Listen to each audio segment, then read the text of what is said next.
Now, Fulham Football Club, South West London, that's where I'm from. Fulham Football Club, in the summer, decided they wanted to make their ground, Craven Cottage, a more intimidating place for opposition fans to visit. So to this end, they decided they were going to get a matchday compare to G up the crowd. Now that sounds like a good idea in principle, but if you think about it, it's ridiculous, because Fulham is full of people called Charlie and Roo. And Charlie and Roo have never intimidated anyone in their life, okay? Charlie and Roo's idea of intimidating people is going, you're going to get your ruddy head duffed up, you're going home in an ambulance, hope you've got pooper.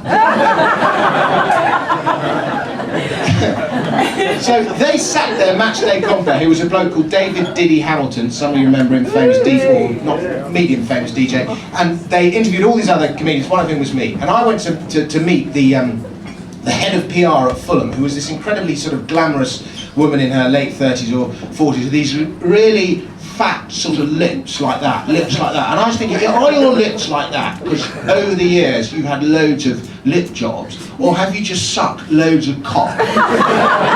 It was just like, it was just shaped in the side of a cock, and it turned out it was a bit of both.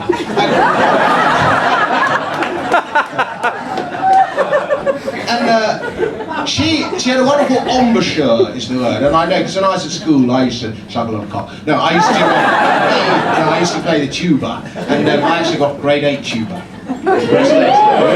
Which means I can actually officially teach sucking cock. No, anyway. Now, she, in this interview, the question she asked me, one of the questions she asked me in the interview was, how much experience do you have performing to audiences of 25,000 or more? And I was like, well, who else are you interviewing for this? Madonna, Sting, do you know what I mean? Anyway, and I had that, when you sort of meet, it's incredibly glamorous. My granny, when she died, my granny, we spread her ashes over the North Downs in Kent, because she always loved the North Downs. And this woman, you can sort of imagine when she dies, her ashes, she'd have her ashes spread around Harvey Nichols or something like that. She was that sort of person. Anyway, and I simultaneously really hated her, but really wanted to shag her at the same time. It was this sort of weird thing I was doing. Anyway, I got shortlisted for the job, and the shortlisted candidates each had to compare a pre-season friendly. And the pre-season friendly that I had to compare was Fulham against Glasgow Rangers. Right. Now the sight of 15,000 Glaswegians descending on sleepy Fulham with red hair, kilts and tooth decay is something I will never forget. Charlie and Roo are going, oh my fucking god.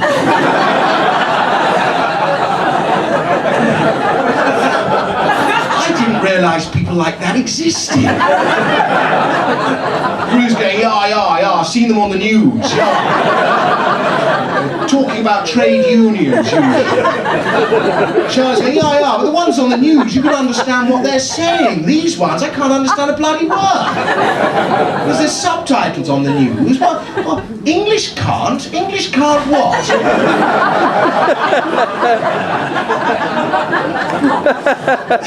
Meantime, the Glaswegians are all going, the fucking Mars bars have near got butter! Like this. So, anyway, it was a fantastic, the Glaswegians were magnificent. They did not stop singing from start to finish. I think some of them had had a drink. Anyway, the only time they were quiet in the whole game was when I said, let's have a big cheer from all the Glaswegian fans, or from all the Rangers fans. And they're like, I'm near cheering that English guy. And I got them quiet. So for some bizarre reason, the authorities at Fulham thought I was really good at silencing away supporters, and I got the job. And it's a dream job, because I really love football, and I was stood there in between the two dugouts, comparing this. It was well paid. It was just a dream job. Anyway, first game of the season comes, Fulham against Bolton, right?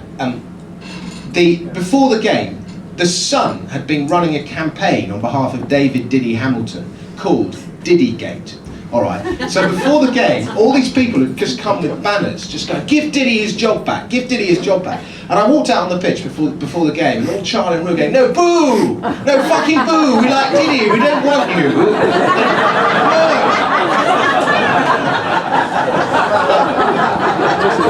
After a while, they they recognised me as one of their own. And I won the round, and I have to say, I was magnificent. I was really, really funny. And I won the crowd back, and I got the Fulham fans all noisy. Then the climax of the pre-match entertainment, the head of the Fulham Fan Supporters Trust or something, gives Fayed, the chairman of Fulham, this huge canvas that hundreds and hundreds of fans have signed, saying things like, thank you for restoring Craven Cottage and all this kind of thing. And he presents him with this, and then the climax of the pre-match entertainment, Fayed goes on the pitch and does a rap. That is not a joke, that is the fucking truth. Brett is nodding his head, you remember the occasion. Right, if you can imagine, like, you went to a party, like when you're a 14 or 15-year-old teenager, you know what I'm talking about, the A-level student, and your dad just suddenly just turned up and got on the mic and just started like toasting on the mic, going, yeah, fuck. And if you can imagine that and multiply it by about 50, you'll understand how embarrassing it was watching this sort of geriatric Egyptian doing this fucking rap. It was fucking painful, right? And he died. You know, they love him at Fulham, but he died. And I've seen some colossal deaths in my time, but I've never seen a death like that. He fucking died, right? And he was just walking off the pitch, the mic in his hand like this, just. It was awful. One of the few occasions my heart went out to the man, you know. And I'm standing next to the head of PR, and the head of PR goes, oh my God, that's it, we've all lost our jobs.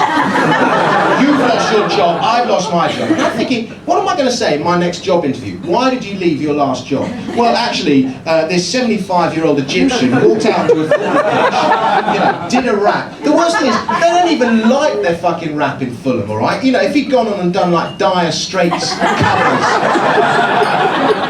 on air guitar or something like that, they might have fucking gone for it, but rap, no.